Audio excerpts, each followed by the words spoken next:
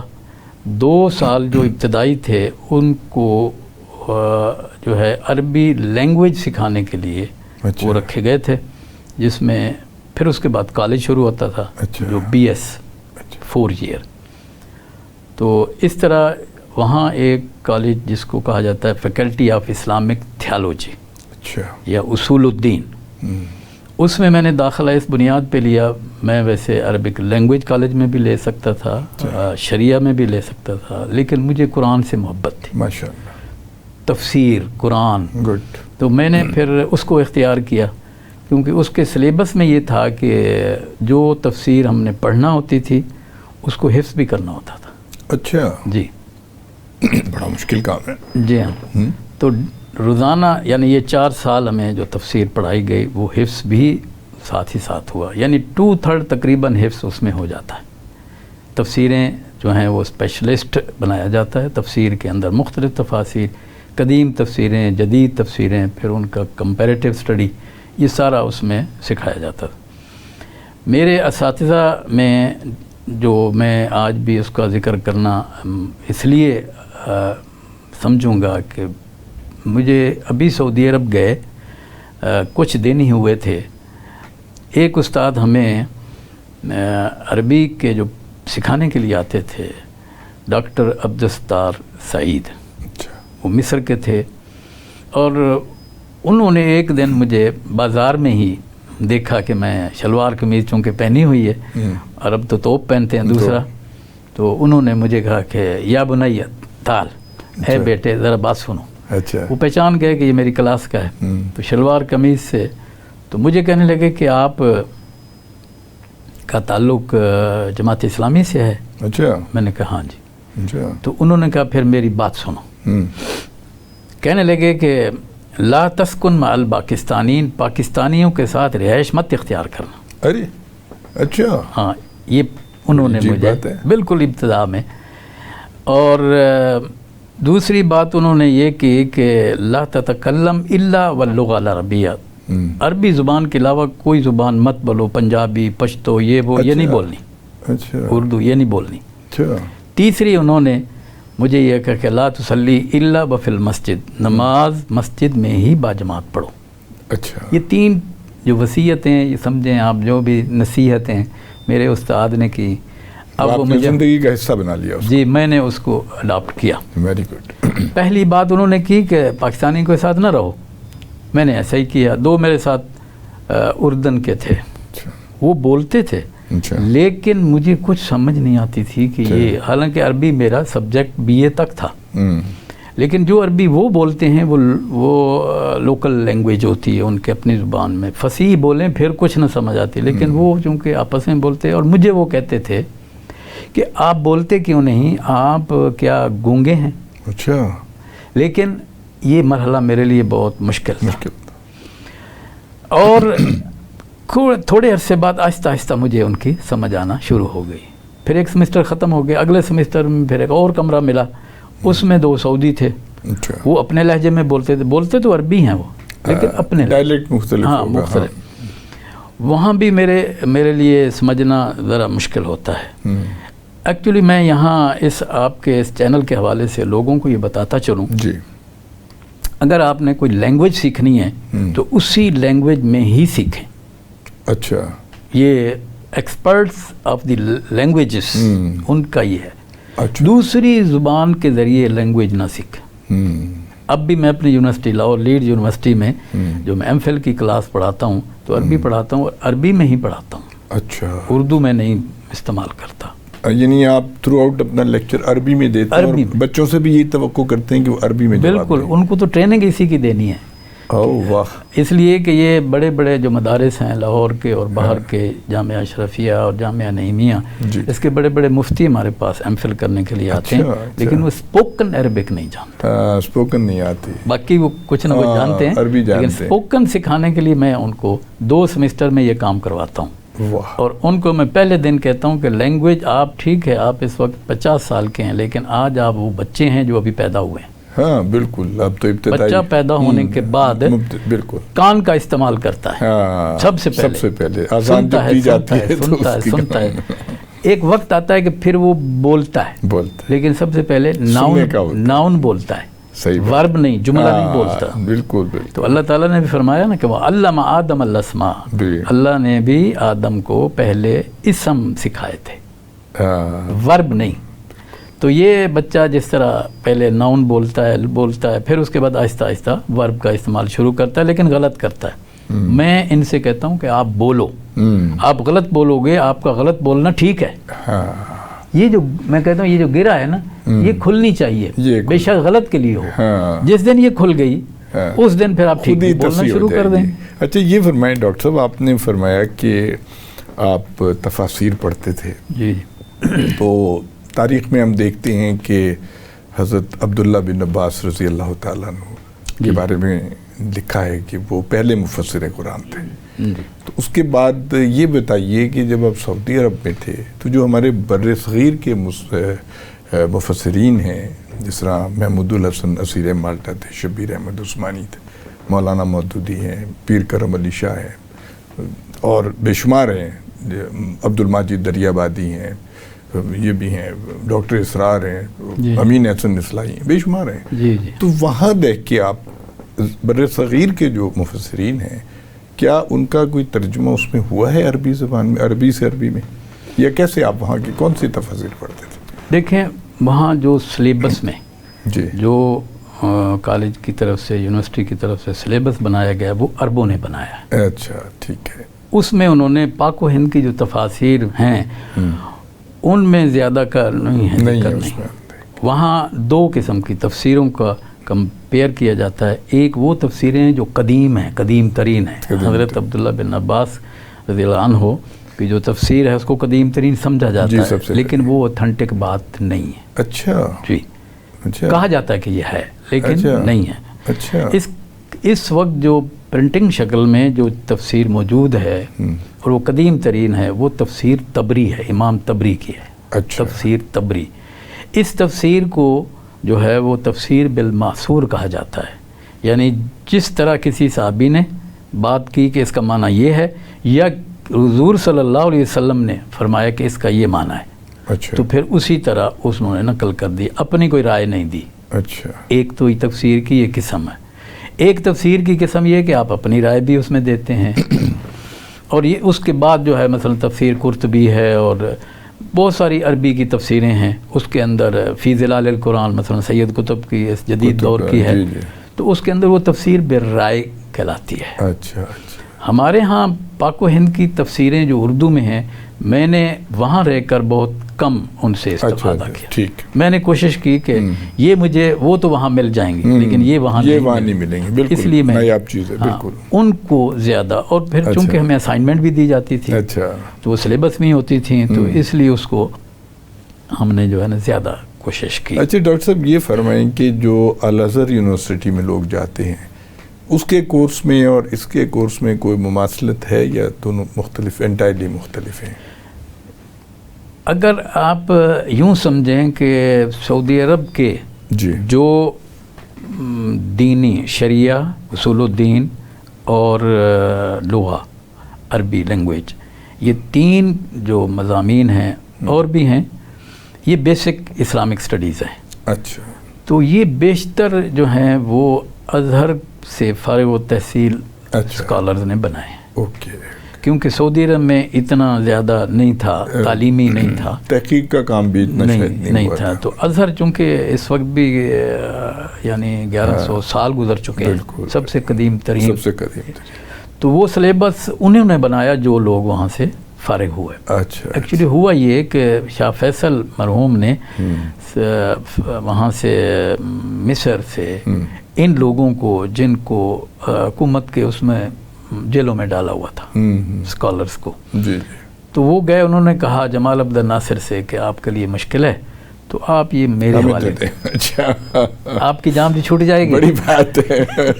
اور میرا جو ہے وہ یہ پہلی دفعہ ہوا ہے کہ اتنے بڑے اسکالرس کو کسی حکومت نے لے لیا ہے, یہ تو غیر معمولی بات ہے ماشاءاللہ. تو وہ لوگ یہاں آئے اور شاہ فیصل مرحوم نے ان کو کہا کہ بھئی میں نے ادھر یونیورسٹیاں بنانی ہیں, اچھا اب آپ اس کو آپ مدد کریں میرے, اچھا سیلریز بھی بہت اچھی. تو اچھا یہ سلیبس بیشتر ان کے بنائے ہوئے ہیں. اچھا اچھا اس کے پیچھے ایک فکر ہے. اچھا تو اس لحاظ سے ازہر یونیورسٹی جو ہے اس کا بڑا دخل ہے, صرف سعودی عرب نہیں, کویت بھی, بحرین بھی, یہاں بھی جو سلیبس بنائے گئے ہیں ان میں انہی اسکالرز کا جو ازہر کے ہیں ان کا دخل ہے. یا پھر سوڈان کے اسکالرز ہیں جو وہاں ایک یونیورسٹی ہے, خرطوم یونیورسٹی ہے, وہ اس میں ذرا جدید مضامین بھی ہیں, لیکن یہ شریعہ اور یہ اصول الدین اور یہ تو ہوتے ہی ہیں, وہ بھی ہیں. اسی طرح شام کے, اچھا شام کے جو بڑے تعلیمی ادارے ہیں وہاں سے بھی اساتذہ وہاں آئے. اچھا آپ یوں سمجھیے کہ مجھے جس استاد نے حدیث پڑھائی ہے اچھا وہ اس پچھلی صدی ہجری کا نمبر 1 اچھا علم حدیث کا ایکسپرٹ, واہ, اور ان کا نام ہے عبد الفتاح ابو غدہ. اچھا انہوں نے اچھا، مجھے علم حدیث پڑھائی ہے, اچھا میں نے ان سے پڑھی ہے. وہ ایک محاورہ ہے نا کہ پھلدار درخت جھکتا ہے, جھکتا ہے, اس استاد کو میں نے دیکھا ہے سبحان اللہ. کہ وہ جو پھل تھا اچھا اس کی وجہ سے وہ جھکتے تھے. اچھا منکسر المزاج تھے. کیا بات ہے. اچھا ایک تو ان کا اپنا رنگ گورا چٹا, سبحان اللہ, شام کے بڑے گورے چٹے. دوسرا وہ جو لباس پہنتے تھے وہ بھی سفید, ماشاء اوپر غترا وہ بھی سفید. بڑا نورانی چہرہ تھا. کیا بات. آپ ایک دفعہ وہ ایسا ہوا کہ وہ ایک چٹ چھوٹی سی دیتے تھے, اس میں حدیث کی نص لکھی ہوتی تھی, کسی بچے کو کہ بھئی آپ لکھ دو, وہ لکھ دیتا تھا. لکھنے کے بعد پھر اس کی شرح کرتے تھے, اچھا اور شرح کرتے ہوئے کیا اشعار ہیں اور کیا ضرب الامثال ہیں. اور وہ جس چیز کے ایکسپرٹ تھے وہ یہ کہ علم حدیث میں ایک ہوتا ہے سند اور ایک ہوتا ہے متن. سند میں نام ہوتے ہیں, مثلا حدثنا اخبارنا انباءنا, فلاں نے فلاں کو سنا, فلاں نے فلاں سے سنا, اور رسول اللہ صلی اللہ علیہ وسلم تک پہنچ جاتے. پھر رسول اللہ صلی اللہ علیہ وسلم کے بارے میں آتا ہے کہ انہوں نے یہ فرمایا. تو جو جب رسول اللہ صلی اللہ علیہ وسلم کی ہے اس سے آگے وہ ان کا قول ہے یا عمل ہے یا فعل ہے, تو اس کو تو متن کہا جاتا ہے. اس سے پہلے جو سند ہے اصل یہ ہوتی ہے حدیث. ہمارے ہاں لوگ اس غلط فہمی کا شکار ہو جاتے ہیں مثلا کہ یہ حدیث جی وہ قدسی ہے. قدسی حدیث جو ہے وہ ضعیف بھی ہو سکتی ہے, وہ گھڑی ہوئی بھی ہو سکتی ہے, لیکن جو علماء نے معیار مقرر کیا ہے محدثین نے وہ سند ہے اسے پرکھنے کا. اس کو مثلا امام بخاری کے جو استاد ہیں, امام بخاری نے جو اپنی کتاب لکھی ہے اس میں 4400 احادیث درج کی ہیں, لیکن ہر حدیث کو لکھنے سے درج کرنے سے پہلے استخارہ بھی کیا ہے. بالکل کیا ہے. جب ان کو ہوا تو پھر انہوں نے لکھا. اور وہ روضہ رسول پہ بیٹھ کے کرتے تھے یا خانہ کعبہ میں کہاں بیٹھ کے؟ روضہ رسول پہ بیٹھ کے. اور چاند کی روشنی میں لکھی ہے. ہاں جی جی. اصل میں تو بچپن میں نبی نہ تھے, ماں نے منت مانی, اللہ تعالیٰ نے ان کو آنکھیں دے دی, سبحان اللہ. تو اللہ نے وہ ماں نے وقف کر دی. اتنی بڑا ان کو اعزاز دیا اللہ تعالیٰ. تو یہ امام بخاری کے جو استاد ہیں وہ پھر ان کے جو استاد ہیں, پھر ان کے جو استاد ہیں, اور وہ صحابی تک جاتا ہے نا سلسلہ, اس کو کہتے ہیں سند. پوری چینل ہے, چین ہے. چین ہے. ہاں, اس کو کہتے ہیں اسماء الرجال. اسماء الرجال. میرے یہ استاد عبد الفتاح ابو غدہ اس کے ایکسپرٹ ہیں. یہ زبانی یاد ہوتے تھے, ایسے بولتے چلے جاتے تھے. واہ. اب تو لوگ متن بھی یاد نہیں نا کر کے بیان کر سکتے. تو اس طرح جو شام کے میرے استاد ہیں وہ شیخ عبد الفتاح ابو غدہ ہیں. اور ان کے جو داماد ہیں وہ بھی میرے استاد ہیں. اچھا ماشاءاللہ. احمد برا الامیری. بڑی تو احمد برا الامیری نے کہا کہ یہ عبد الفتاح ابو غدہ کو کسی نے بتایا کہ اس نے اللہ کے رسول صلی اللہ علیہ وسلم کی زیارت کی خواب میں, اور اللہ کے رسول صلی اللہ علیہ وسلم نے فرمایا کہ ابو غدہ اچھا علم جانتا ہے حدیث کا. بڑی بات. اس نے جب بتایا شیخ کو آ کر کہ اس طرح اللہ کے رسول نے فرمایا تو وہ بے ہوش ہو گئے. عبد الفتاح ابو غدہ بے ہوش ہو گئے, اور ان کے منہ سے جو الفاظ نکل رہے تھے وہ کہتے تھے اینہ علم الحدیث و اینہ ابو غدہ. کہاں علم حدیث اور کہاں ابو غدہ. واہ سبحان اللہ سبحان اللہ. پھر وہاں سے ہاسپٹل لے گئے. ہاسپٹل بھی جو ہی ان کو وہ ہوش آیا پھر وہی بات کی, اور پھر واہ جب ان کی وفات ہوتی ہے ریاض میں تھے وہ. جی جی. تو یہ احمد برال امیری جو میرے استاد ہیں، وہ جو ان کے داماد ہیں، وہ کہتے ہیں کہ اقبال میرے دل میں خواہش تھی کہ جس انسان نے ساری زندگی اللہ کے رسول کی حدیث کی خدمت کی ہے، کاش وہ جنت البقیع میں تدفین بھی ہوتی. اچھا واہ. یہ میری تمنا تھی. لیکن جو ہی تھوڑی دیر کے بعد مجھے فون آیا ایک رائل فیملی کا ایک فرد میرا دوست تھا، اس نے کہا احمد کیا تم پسند کرو گے کہ شیخ کی تدفین وہاں ہو جنت البقیع میں؟ یہ ریاض میں تھے. اچھا. اور وہ بہت دور مدینہ منورہ. ظاہر ہے. تو میں نے کہا کہ یا لیت کا معنی تھا کیوں نہیں. اچھا. کاش ایسا ہو جائے. اس نے کہا پھر آپ ساری فیملی تیاری کرو، ہیلی کاپٹر آ رہا ہے، اس کے اندر شیخ کی میت کو بھی لے جاؤ، ساری فیملی لے جاؤ. سبحان اللہ. خواتین و حضرات، کتنی عمدہ گفتگو کر رہے ہیں ڈاکٹر محمد اقبال پروفیسر صاحب، اور مدینہ میں اپنے وہاں پہ ریاض میں اپنے قیام کے بارے میں بہت ہی عمدہ. ایک چھوٹا سا بریک لیتے ہیں، اس کے بعد پھر یہ آپ پروفیسر ڈاکٹر محمد اقبال مکیانہ صاحب کی گفتگو سن رہے تھے. احادیث کے حوالے سے بات ہو رہی تھی. ڈاکٹر صاحب، ایک بڑا المیہ ہے کہ ہمارے ہاں احادیث کی بنیاد پہ لوگوں نے مختلف عقائد بنا لیے ہیں، اور بہت ضعیف احادیث کو انہوں نے اتنا بڑھا چڑھا کے بیان کر دیا ہے کہ جس سے خاص طور پہ نوجوان نسل کے اوپر اس کے بڑے نیگیٹو اثرات ہو رہے ہیں. تو اس کی جو آپ نے شروع میں فرمایا کہ اس کے پرکھنے کا ایک معیار ہے، تو ہمارے جو علماء ہیں وہ اس بات کو کیوں اس بات کو ضد کا مسئلہ اور انا کا مسئلہ بنا کے اور وہ اس کو فرقہ واریت کی طرف لے جاتے ہیں؟ اس بارے میں آپ کا کیا خیال؟ میں یہ سمجھتا ہوں کہ بیشتر لوگ ایسا نہیں کرتے. جی. اس لیے کہ جن محدثین نے بہت ہی ابتدا میں ان احادیث کو پرکھنے کا ایک ترازو بنایا، ایک معیار بنایا، اور اس کے اوپر انہوں نے جانچا. ٹھیک ہے. تو وہ تو آج بھی اسی طرح قوانین، وہ اصول، اس کو کہا جاتا ہے اصول حدیث. جی بالکل. وہ قوانین موجود ہیں. اب ہوتا یہ ہے کہ کچھ لوگ تھوڑا سا علم حدیث جاننے کے بعد اصول حدیث سے ناواقف ہوتے ہیں. یہی بات ہے، جس کی بنیاد پہ وہ آگے اس کو پریچ کرتے ہیں، جبکہ وہ حدیث اس معیار کی نہیں ہوتی. اصل وہ اصول ہے. امام مالک جو چوتھے امام ہیں، وہ مدینہ کے جو مسلک ہے اس کے وہ ہیں.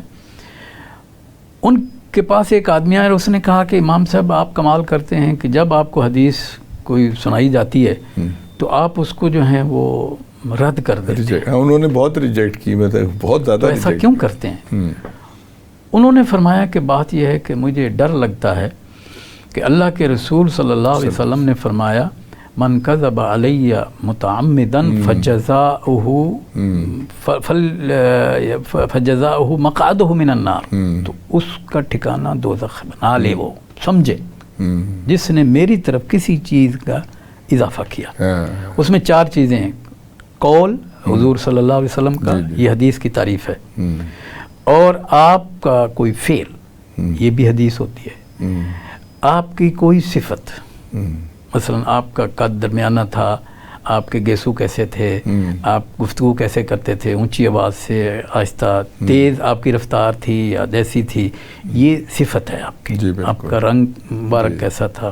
اور ایک ہوتی ہے کہ اللہ کے رسول صلی اللہ علیہ وسلم نے اپنے صحابہ کو دیکھا کہ وہ ایک کام کر رہے ہیں اور آپ نے ان کو منع نہیں کیا. مثلا ایک دفعہ وہ مدینہ منورہ میں کھانا کھا رہے تھے، کھانے کے اوپر گوشت تھا. گوشت ایک ایسے جانور کا تھا جس کو دب کہا جاتا ہے عربی میں، دب ضاد بے. تو آپ نے دیکھا اور صحابہ نے کہا کہ یا رسول اللہ آپ بھی تناول فرمائیے. تو آپ نے کہا کہ یہ میرے علاقے کا جانور نہیں.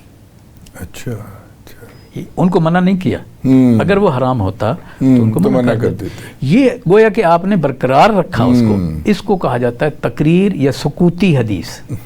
تو یہ قول، فعل، صفت اور سکوتی. تو آپ نے سکوت دیا. تو یہ 4 چیز، ان میں سے کسی چیز کی نسبت رسول اللہ صلی اللہ علیہ وسلم کی طرف کوئی کرے گا اور وہ صحیح نہیں ہے تو اس کا ٹھکانہ جہنم. بڑی وعید ہے. بالکل. تو یہ لوگ جو ہیں ان کو اصول حدیث کا وہ جو معیار ہے وہ نہیں پتہ. جیسے کہ آپ نے فرمایا کہ عربی کی شدھ بدھ جب تک نہیں ہوگی, جب آدمی عربی سمجھے گا ہی نہیں تو وہ اپنے مطابق جو بھی چاہے اس میں سے نتیجہ اخذ کر سکتا ہے. ڈاکٹر صاحب یہ فرمائیں, آج کل سوشل میڈیا پہ ایک بہت شور مچا ہوا ہے کہ تراویح جو ہے یہ بدعت ہے, تراویح نہیں پڑھنی چاہیے, فلانی ہے. اب میں جہاں تراویح پڑھنے جاتا ہوں, ہمارے جو مولانا صاحب تلاوت کرتے ہیں تو آپ یقین کریں اتنی خوبصورت, ایسا لگتا ہے دل میں اترتی چلی جا رہی ہے. اور پھر ڈاکٹر اسرار صاحب کو بہت بڑا کریڈٹ جاتا ہے کہ وہ جب تراویح پڑھایا کرتے تو وہ اس کے ساتھ تفسیر بھی بیان کرتے تھے تاکہ ان کو پتہ چلے کہ بھئی ہم پڑھ کیا رہے ہیں. ہر 4 کے بعد بڑی ہر 4 جماعت کے بعد وہ کرا کرتے تھے. تو اس طرح ہر سال جب لوگ قرآن کی ایک پورا قرآن پڑھ لیتے ہیں یا اس کو سمجھ لیتے ہیں تو ان کی کافی تصحیح ہوتی ہے. اس میں مطلب اس کو اتنا بڑھا چڑھا کے کیوں بیان کیا جا رہا ہے کہ یہ نہیں پڑھنی چاہیے, یہ کیا ہے یہ مسئلہ ہے؟ پہلی بات تو یہ کہ ڈاکٹر اسرار صاحب جو ہیں, میرا ان کا رشتہ نہیں رشتہ ہے, میری اہلیہ کے وہ سکے ماموں ہیں. او ماشاء اللہ. ان کے ساتھ کافی. پھر الطاف حسن قریشی بھی جی وہ بھی. اچھا جی وہ بھی. او ماشاء اللہ. تو یہ جو مسئلہ ہے جی میں اپنا ایک موقف بیان کر دیتا ہوں. جی ناظرین اگر پسند کریں تو ٹھیک ہے, نہیں آپ تو قرآن و سنت کی روشنی میں جو مناسب رائے دے رہے ہیں نا, آپ کوئی اپنا جو حدیث حضرت سلمان فارسی سے آئی ہے استقبال رمضان کے حوالے سے, اس میں اللہ کے رسول صلی اللہ علیہ وسلم نے فرمایا جعل اللہ صیامہ فریضہ. اچھا, اللہ نے رمضان کے روزہ جو ہے اس کو فرض کیا ہے. وَجَعَلَ اللَّهُ قیام لیلہ تطوعا. قیام اللیلی, اچھا یعنی رات کے قیام, رات کے واہ واہ. وہ صیام النہار, ہاں وہاں سے تو یہ, اور یہ قیام اللیل.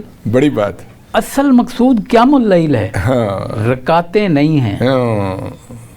یہ خامخواہ کا جھگڑا ہے. ہاں بالکل بالکل. قیام اللیل کتنا آپ 100 رکعت بھی پڑھ سکتے ہیں, بالکل آپ کا اور اللہ کا معاملہ ہے. تراویح فرض تو نہیں ہے نا, نہیں ہے وہ اس لیے آپ قیام اللیل کریں گے, اس کا متبادل دوسرے مہینوں میں نہیں ہو سکتا.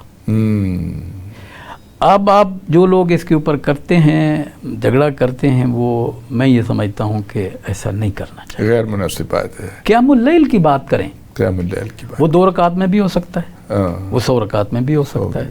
صحابہ سے ثابت ہے 20 بھی ہے, 8 بھی ہے, اور بھی ہیں 50 بھی ہے, 100 بھی ہے, اس طرح. تو قیام اللیل اصل مقصد ہے. پھر دیکھیں نا کہ سال میں ایک دفعہ ایسا موقع ملتا ہے کہ مسلمانوں کو کہ وہ دل جمعی کے ساتھ قرآن پاک کو سن لیتے ہیں, اس کو ترجمہ ان کو سمجھ میں آتا ہے, یا مطلب ایک بڑا, میں تو سمجھتا ہوں بڑے روحانی طور پہ دیکھا جائے تو اس کی بڑے فوائد ہیں قیام اللیل کے. تو میں یہ سمجھتا ہوں کہ قیام اللیل جو ہے, یعنی اس کے اندر کیسے آپ قیام اللیل کریں, اس کا ایک جو بہترین طریقہ ہے وہ آپ قرآن کی تلاوت ہے. بے شک آپ اس کو سن لیں یا خود پڑھ لیں. جی بالکل. اچھا 20 کے بعد کیا قیام اللیل نہیں ہو سکتا؟ بالکل. سارا لیل کا معنی پوری رات ہے, کوئی رات رمضان کی جاگیں, ہاں اس کو قیام کہتے ہیں. بالکل. اور ڈاکٹر اسرار صاحب یہی کرتے تھے کہ وہ کہتے تھے بھئی ساری رات جاگو نا. ہمارے سلف صالحین کا یہی طریقہ رہا, یہی طریقہ ہے. یہ 20 آدھے گھنٹے میں پڑھ کے 20 1 گھنٹے میں پڑھ کے چلا جانا, یہ تو قیام اللیل نہیں ہے, تو آپ نے تعداد پوری کی ہے, تو پوری ساری رات پڑھی ہے. پھر دیکھیں پچھلی رات ہے وہ کتنی برکت کا ہے مسئلہ. مثلا میں اب آپ کو یہ بتاؤں کہ میں اپنے اس تھوڑے سے علم کی بنیاد پہ میں پچھلی رات یہ قیام اللیل کرتا ہوں. فرمائیے آپ. اگلی رات جو ہی میں وہ نماز عشاء پڑھ لیں, تراویح وتر میں ڈیلے کرتا ہوں, اور پھر میں اپنا قیام اللیل کرتا ہوں, جس میں میری کوشش ہوتی ہے کہ میں آدھی منزل, دیکھیں قرآن میں 7 منزلیں ہیں, 7 منزلیں, جی بالکل, آدھی منزل میں پڑھ لوں. ماشاء اللہ ماشاء اللہ. تو قرآن کے ساتھ ہی آدمی پوری رات گزارتا ہے. کیونکہ عربی بھی آتی ہے لہٰذا آپ کو تو پرابلم ہی کوئی نہیں ترجمے کا. جی اس میں ہو سکتا ہے کوئی اختلاف کرے, ناظرین میں سے اس کا حق ہے، لیکن میں اپنی روٹین بتاتا ہوں. میں حافظ قرآن نہیں ہوں، لیکن آپ کو اس کی سمجھ بوجھ تو ہے نا. صرف الحمدللہ جو حفظ کیے ہوئے ہوتے ہیں ان کو ایک لفظ کا ترجمہ بھی نہیں پتا ہوتا، وہ تو کوئی الگ سے ایک بات ہے. جو میرا جو پی ایچ ڈی ہے وہ قرآن کی ٹرمنالوجی میں ہے. اچھا ماشاءاللہ. اس کو یوں سمجھیے، اور میں نے 9 سال لگائے ہیں اور عربی میں تھیسس لکھا ہے میں نے. مثال کے طور پر ایک اصطلاح ہے قرآن کی ہدایت، اہدنا، اہدنا. اب یہ جو ہم ترجمہ کرتے ہیں نا کہ ہمیں ہدایت دے، اس کا ایک اور معنی بھی ہے. اچھا. اس کے 13 معنی قرآن میں آئے ہیں. وہ میرا پی ایچ ڈی تھیسس ہے. پہلا معنی جو ہے کون کون سی آیات ہیں جو پہلے معنی دیتی ہیں، دوسرا معنی کون کون سی ہے، تیسرا کون سے، چوتھا کون سی ہے. بڑی بلیغ زبان ہے عربی جو ہے، یہ تو اس میں فصاحت و بلاغت اتنی ہے. اللہ تعالیٰ نے اسی لیے تو اختیار کی ہے کہ قرآن کو ہم نے عربی بنایا تاکہ تمہیں سمجھ آئے، باقی زبانیں مشکل ہیں. تو وہ اب دیکھیں نا، ایک اس کا ترجمہ ہے ہدایت، رہنمائی، گائیڈ. دوسرا اس کا ترجمہ ہے، اب جو لوگ دوسرا ترجمہ اختیار کرتے ہیں وہ یہ کہتے ہیں کہ اللہ نے ہمیں راستہ تو دکھا دیا ہے، اب دوبارہ ہم یہ بات کریں کہ ہمیں دکھا، تو یہ کوئی اتنا نہیں. اس کا معنی ہے ہمیں اب ثابت قدم رکھ. بالکل بالکل. اہدنا کا معنی دوسرا معنی یہ ہے کہ اب تو ہمیں ثابت قدم رکھ. بہت بڑی بات، راستہ دکھا دیا ماشاءاللہ. اسی طرح سے 13 معنی ہیں. اچھا. لفظ دیکھیں، اگر میں آج ناظرین کو یہ بتانا چاہتا ہوں کہ اگر میں وہ شارٹ ٹیسٹ کورس فہم قرآن کا بتا دیتا ہوں، اور وہ سید ابو العلا مودودی نے بنایا تھا 1935 میں. اچھا. وہ 4 الفاظ ہیں بس. اچھا. اس کی آپ ڈیٹیل کے ساتھ سمجھ لیں، پورا قرآن کا تھیم سمجھ آئے گا، روح سمجھ. یہ کوئی کتابی شکل میں موجود ہے؟ کتابی شکل میں موجود ہے. کیا نام ہے اس کا؟ نام ہے قرآن کی 4 بنیادی اصطلاحیں. اچھا. اس میں پہلا لفظ ہے الہ. اس کی ڈیٹیل کے ساتھ آپ اگر معنی جانیں گے، پورا قرآن الہ کی بات، الوہیت کی بات کرتا ہے. وہ جو توحید ہے وہ الہ ہی تو ہے. دوسرا ہے رب، لفظ رب. اور تیسرا ہے لفظ دین. اور چوتھا ہے عبادت.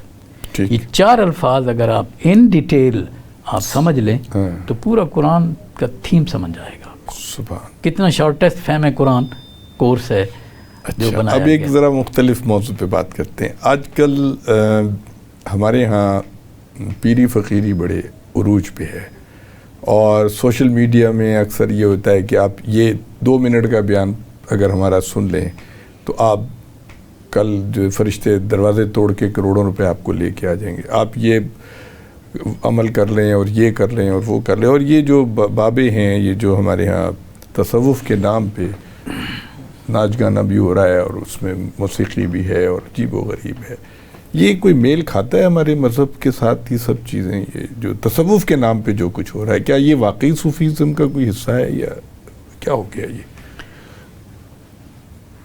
لفظ تصوف کو اپنے اپنے معنی میں لوگوں نے سمجھا ہے. تصوف کا معنی تو زہد اور تقوی ہے. زہد اور تقوی ہے. ٹھیک ہے. دوسرے لوگوں نے اس تقوی اور زہد کو حاصل کرنے کے لیے جو وسائل کیے، اس میں فرائض بھی گئے، سنتیں بھی گئیں. جی ہاں. اس کے اندر سب کچھ چلا گیا. لیکن رہ گیا ان کے معنی کا تصوف. تو یہ تو غلط ہے. اللہ کے نبی صلی اللہ علیہ وسلم نے کبھی نماز چھوڑی؟ وہ تو آخری وقت تک جب ان پہ غشی کے دور، اس وقت بھی صحابہ ان کو اٹھا کے لے. ہم جس نبی صلی اللہ علیہ وسلم کے عشق کا دعویٰ کرتے ہیں، اس نے نمازیں جس طرح پڑھی ہیں، اللہ کے بندوں اسی طرح پڑھو نا. اسی طرح تو عشق ہوگا نا. سب سے اچھا طریقہ تو رسول اللہ صلی اللہ علیہ وسلم نے بتایا ہے. ہم دوسروں کے طریقے سیکھ کر کیا وہ ٹارگٹ حاصل کر لیں گے؟ نہیں ہو سکتا. نہیں ہو سکتا. اللہ کے رسول صلی اللہ علیہ وسلم نے آئے نا 3 صحابی، انہوں نے کہا کہ اللہ کے رسول کے بارے میں صلی اللہ علیہ وسلم کے بارے میں پوچھا. حضرت عائشہ نے کہا کہ وہ نہیں ہیں. تو جاتے ہوئے وہ کہنے لگے اچھا، ایک کہنے لگے میں تو بس ساری زندگی روزے ہی رکھوں گا. روزہ رکھنا کتنا نیکی کا کام ہے، کوئی برا تو نہیں ہے نا.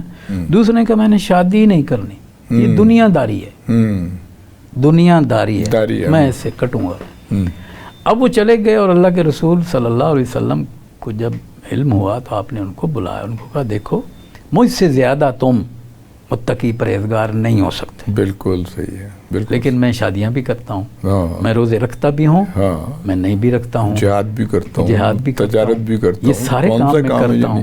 تو یہ کام نہ کرو جو تم. ہاں, میں آج کے لوگوں کو بھی یہی اپنے دوستوں کو مشورہ دوں گا کہ جو طریقہ جو سنت رسول کی ہے اس کا ثواب زیادہ ہے ہی وہی اصل. صحیح بات ہی. باقی تو گمراہی ہے کہاں پہ. جہاں تک آپ نے کہا کہ یہ کروڑوں آ جاتے ہیں, مجھے آج تک کوئی ایسا نہیں ملا جس نے کہا کہ میں نے پڑھا ہے اور رات کو کروڑوں آ گئے.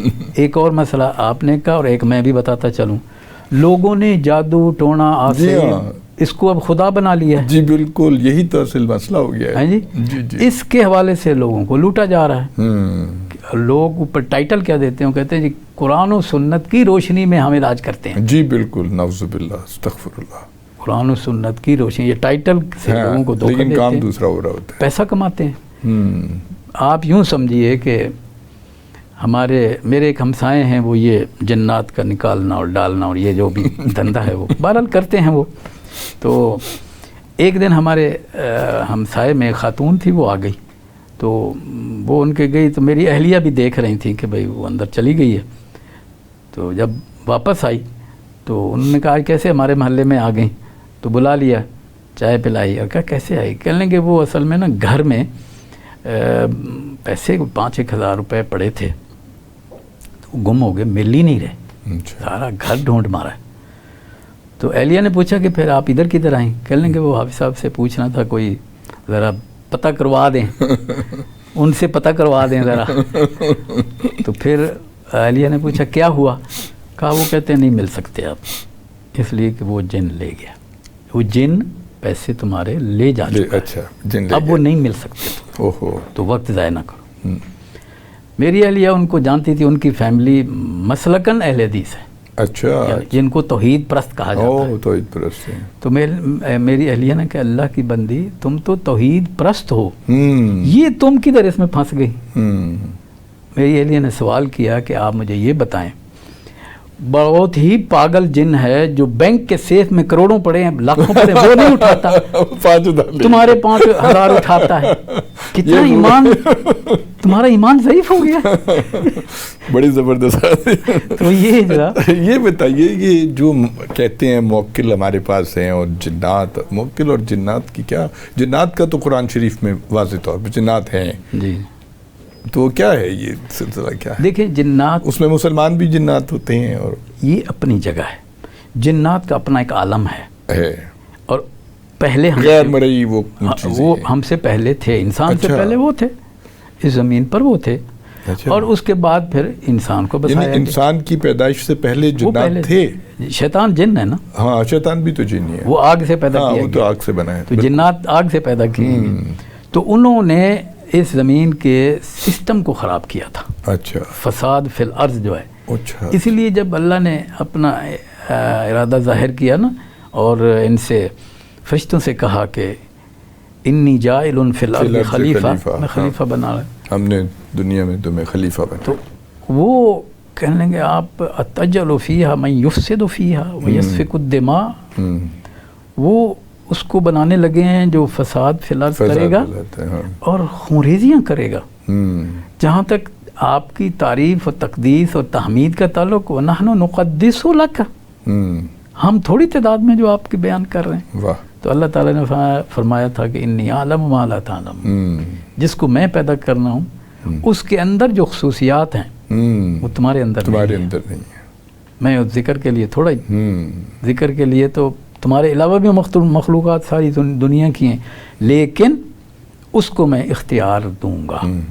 وہ چاہے تو یہ کر سکتا ہے, چاہے تو یہ کر, اسی اختیار کی بنیاد پہ وہ افضل ہوگا.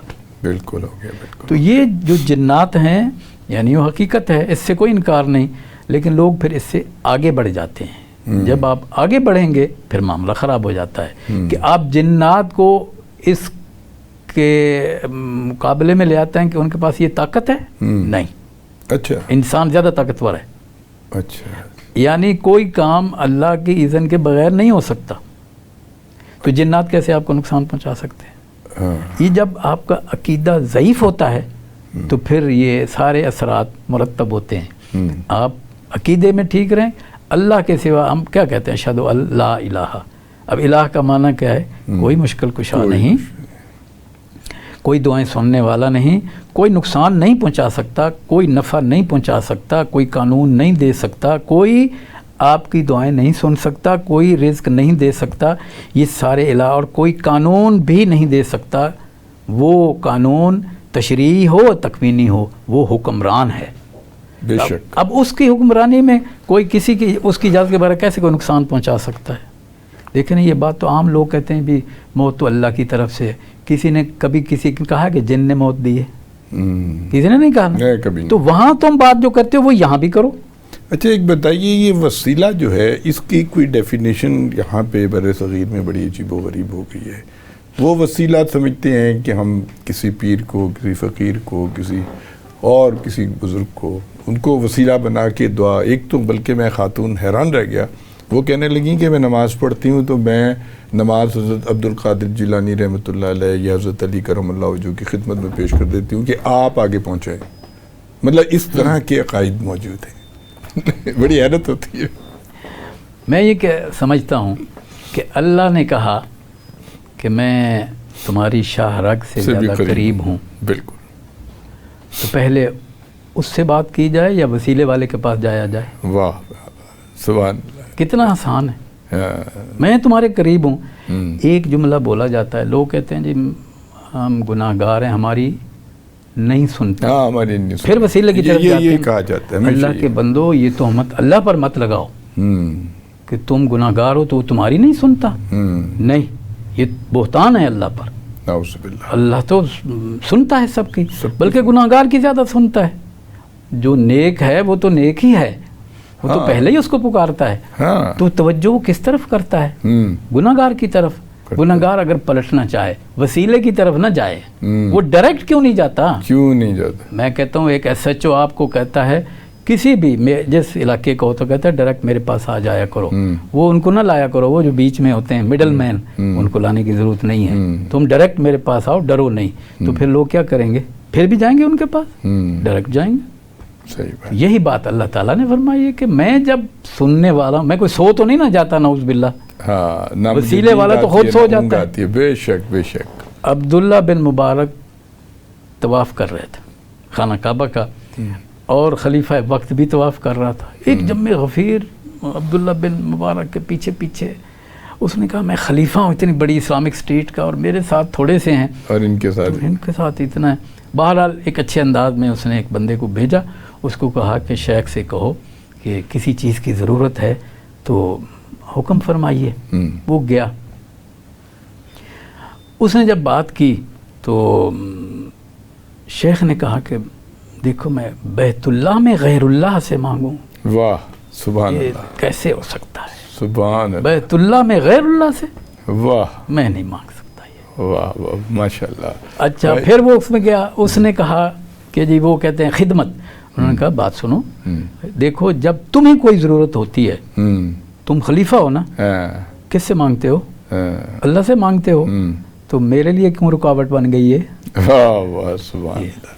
خواتین و حضرات، آپ پروفیسر ڈاکٹر محمد اقبال نکیانہ صاحب کی گفتگو سن رہے تھے. بہت دلچسپ گفتگو، بڑی انفارمیٹیو گفتگو، اور عقائد کے لحاظ سے دیکھا جائے تو بہت سے جو ہمارے ذہن میں توہمات ہم نے پال رکھے ہیں اس کو انہوں نے بڑے خوبصورت طریقے سے ہماری نشاندہی کی ہے اور ہمیں گائیڈنس دی ہے.